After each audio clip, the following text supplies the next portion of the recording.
NFL Week 12 Monday Nighter features the shockingly 6-5 Carolina Panthers at the San Francisco 49ers. We are breaking down everything you need to know for this game. Carolina, a 7-point dog for this one. Very interesting line there. We'll talk about whether or not the Panthers are a playoff team, where the best prop mismatches are, what the best bets are, and of course, much, much more. Ninja here with our old pal, SI's Iain MacMillan. Hit that like button.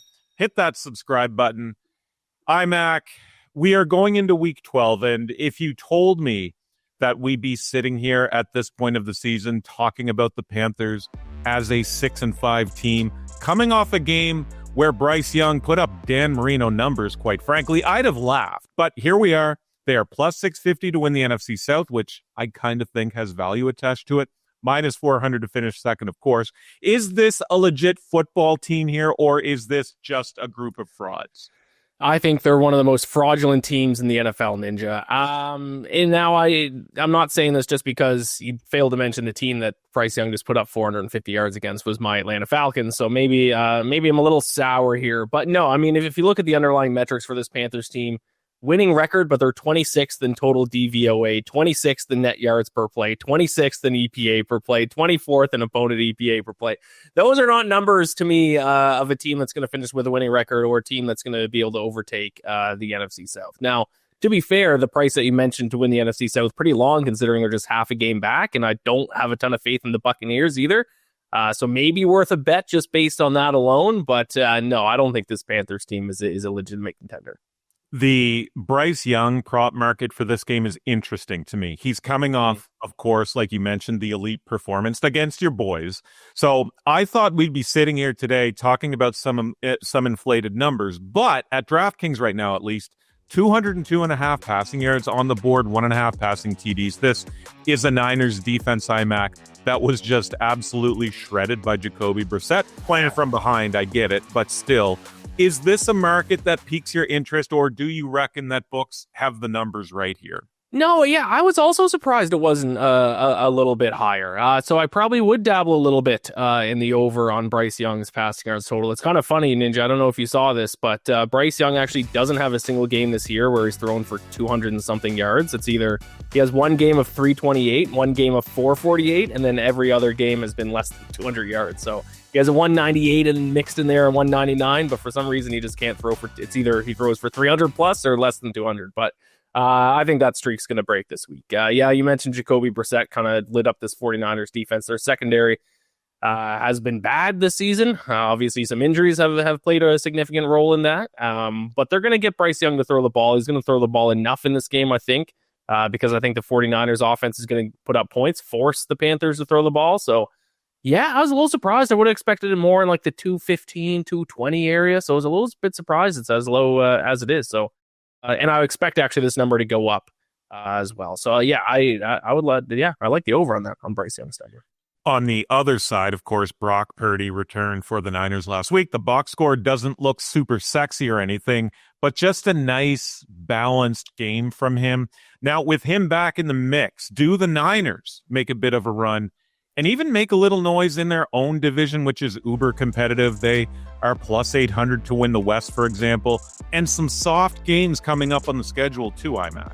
Yeah, a little bit of a complicated answer here, Ninja. I'm not going to come out and say, yeah, the 49ers are going to go on a run, like watch out, they're going to get hot, they're going to be a top contender by the end of the regular season. But I would say is that when looking at their odds to win the Super Bowl, they're worth a shot, because right now it is kind of weird how I don't remember any past season like this where like we're barely over halfway and we already kind of know who the 14 playoff teams are. Like maybe the Bears are kind of a 15th team in contention, and then you have the Steelers and the Ravens that got to figure things out, and then the Chiefs and Jaguars have to figure things out. But we do largely kind of know what teams are going to be in the playoffs and which ones aren't.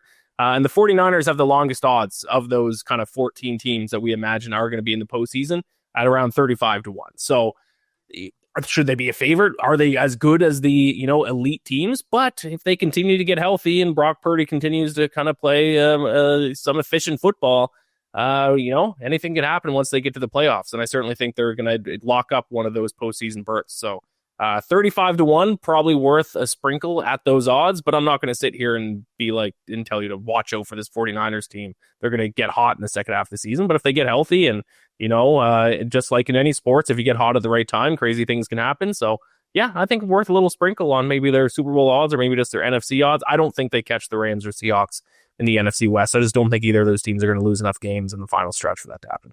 And that Niners defense, a bit of a problem right now. And I want to dig into that a little bit here because there are a couple of potential prop opportunities. Well, there's tons of prop opportunities, but a couple ones that I have my eye on here. So Carolina ranks near the bottom, not the worst, but near the bottom against opposing tight ends. Over 5 catches, 65-ish receiving yards per game is what opponent tight ends average. So Kittle, he's got 4.5 on the board, 56.5 receiving yards on the board. But another one, Rico Dowdle, who has some monster games this season, of course.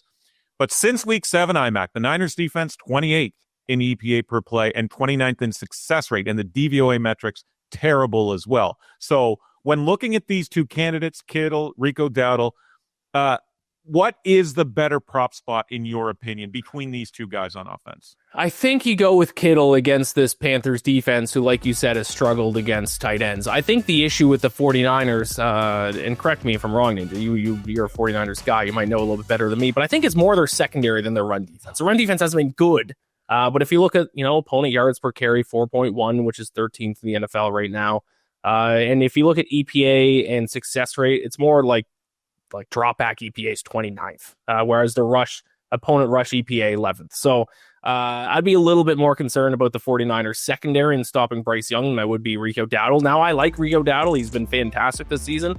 Bit of a, surprising storyline coming out of there in Carolina. But if you're asking me who I think I would rather back with my money, I think George Kittle does have the better matchup between the two.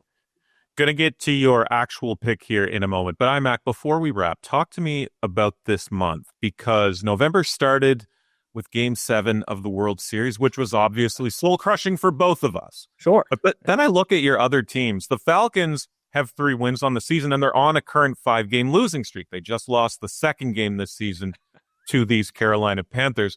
The Maple Leafs just snapped a 5-game losing streak of their own. Talk to me, man. How are you feeling? Yeah, sure. Let's just dive into some trauma that I'm experiencing right now. Yeah, this is my life, man.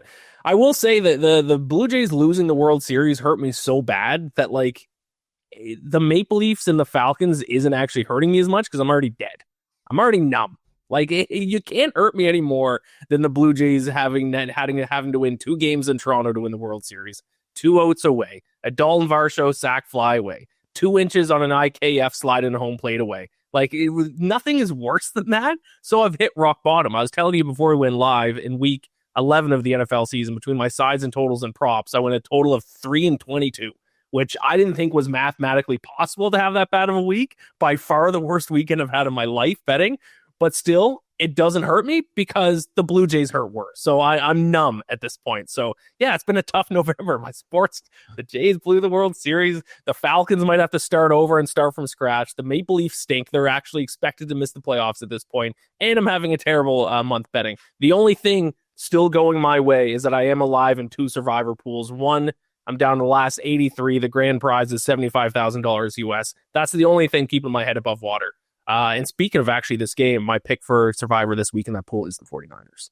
Ooh, interesting, which might be a little bit of foreshadowing into your pick. But first, folks, you guys need to hurry over to Prop Professor to get the first month at 50% off. You can find tons of plus EV bets every single day, giving you a real shot at finding long-term profit. Still some small plus EV options for this one, under 49.5. 1.4% plus EV actually at minus 118 over at BetMGM. But there are tons of betting tools on this app, guys. It's got a fantasy optimizer as well. It's easily the best bang for buck app on the market compared to its competition. Use the promo code OddShark50 at checkout to get 50% off for that first month. All right, IMAC, I think I know where you're going. Certainly plenty of betting spots for Monday Night Football here this week. But what's caught your eye? I have 2 bets. Can I give out 2? You can. All right, I have a side and I have a prop. Hopefully I go better with my picks this week than 3-22 last week. It's hard to go worse. I do like the 49ers to cover. It's a reason why I'm taking them in Survivor. Now, I wish I had Seahawks or Ravens left in Survivor. That'd be helpful this week, but I don't. So I'm taking the 49ers. I do think they win and cover just for kind of the points that we've already talked about. I think this Panthers team is overrated. I like, betting on the NFL, treating it like the stock market, sell high on teams, buy low on others. I think this is an ultimate sell high spot on a Panthers team, who I mentioned earlier, 26th in total DVOA, 26th in net yards per play, 26th in EPA per play. Just not a good football team that has taken advantage of some games against, 2 wins against the Falcons, unfortunately. So I think it's a good time to buy low in the 49ers because they're slowly getting a little bit more healthy. I do think they're a much more complete team with Brock Purdy at quarterback. They're at home. So yeah, I like the 49ers to win and cover here, cover that 7-point spread. But the bet I like even more for this game, Ninja, is Christian McCaffrey to go over his receiving yards total, not rushing yards, receiving yards.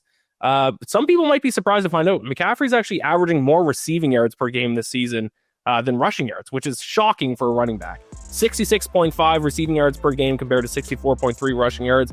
But despite that, his rushing yards total is in the 60s. His receiving yards total, at least when I bet on it, 42.5. So receiving yards total more than 20 yards lower than his season average. So they're clearly getting McCaffrey the ball in the passing game quite a bit, and he's been more effective as a receiver than he has been a rusher of the football. So I'll take the over in his receiving yards, like 23 yards lower than his season average. So I love that bet quite a bit for Monday night.